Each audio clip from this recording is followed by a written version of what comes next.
Praise the lord. పరిశుద్ధ గ్రంథమైన Bible నుండి ఈరోజు ప్రశ్న: మోషేకు విరోధముగా మాట్లాడినప్పుడు ఎవరికి కుష్ఠవ్యాధి వచ్చింది? ఆప్షన్ ఏ మిరియాము, ఆప్షన్ బి గిద్యోను, ఆప్షన్ సి సంసోను, ఆప్షన్ డి అహరోను.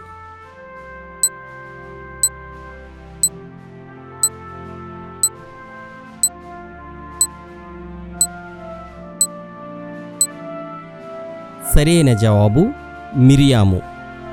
యెహోవా కోపము వారి మీద రగులుకొనగా ఆయన వెళ్ళిపోయెను. మేఘమును ఆ ప్రత్యక్షపు గుడారము మీద నుండి ఎత్తబడెను.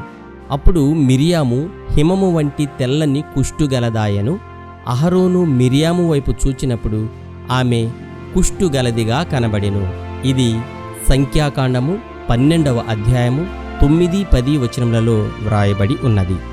మీరు శోధనలో ప్రవేశించకుండానట్లు మెలకువగా ఉండి ప్రార్థన చేయుడి. మత్తయి సువార్త 26వ అధ్యాయము 41వ వచనం. Have a nice day.